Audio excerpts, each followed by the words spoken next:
অনেকদিন ধরে তোমায় চিঠি লিখব ভাবছিলাম, কিন্তু কিছুতেই আর হয়ে উঠছিল না। আজ কোনো একটা ঘটনার নিরিখে তোমায় চিঠি লিখতে বসলাম।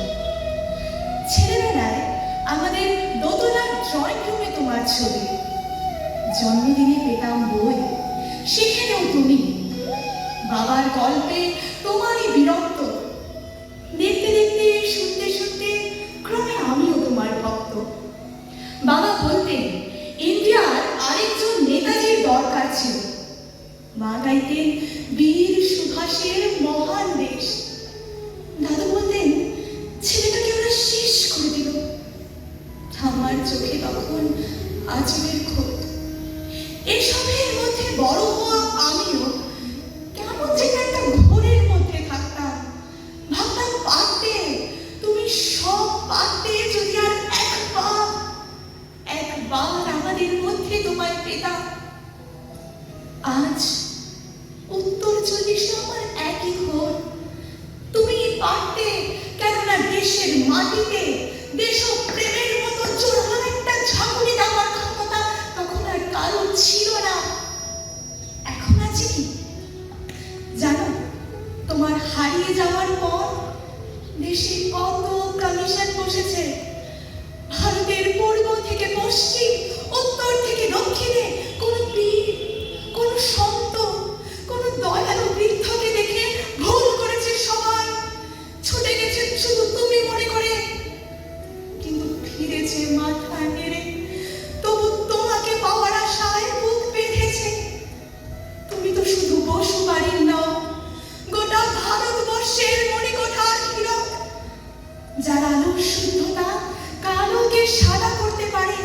এই বিশ্বাসে ভর করে সবাই ভেবেছিল তুমি আসবে আসবে, কিন্তু এলে না। কেটে গেল অনেকগুলো বছর, পেরিয়ে এলাম জীবনের অনেক গলি খুঁজে। তুমি এখন বিমানবন্দরে, সভা সমিতিতে, রিসার্চ ব্যুরোতে, এমনকি ছেলের নামকরণে। শুধু এই হৃদয় যেন দোলা দেয় না। জানো তোমার জন্মদিনটা এখন সবাই ছুটির দিন বলে আয়েশ করে উপভোগ করে। আরে ছেলেরা, তারা তো এখন দেশ থেকে বিদেশের খবরই বেশি রাখে। আর মেয়েরা, তারা স্বাধীনতার খেলায় জুড়ে হতচকিত। শুধু এই মাটিটা এখনো কাঁদে, সেই কান্না যেন ভূমিকম্প, খরা, এলনিনো, বন্যা হয়ে চারিদিক ভাসিয়ে দেয়। এখনো অভিমান করে শুয়ে থাকবে রেলকোচিতে।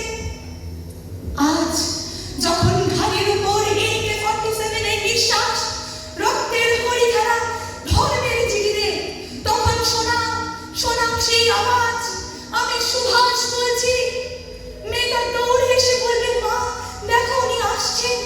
পাশের বাড়ির মেসোমশাই ডাকবেন জানলা দিয়ে, বৌমা আমি বলিনি উনি ফিরে আসবেন। খোলা জানালার ধারে দাঁড়াবেন মায়েরা, তাদের ডান হাতে শঙ্খ বা চোখে জল।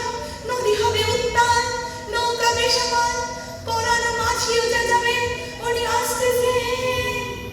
সবুজ মাঠে শিশুদের হাতে পতাকার তোলা, উনি আসছেন, উনি আসছেন, উনি ফিরে আসছেন।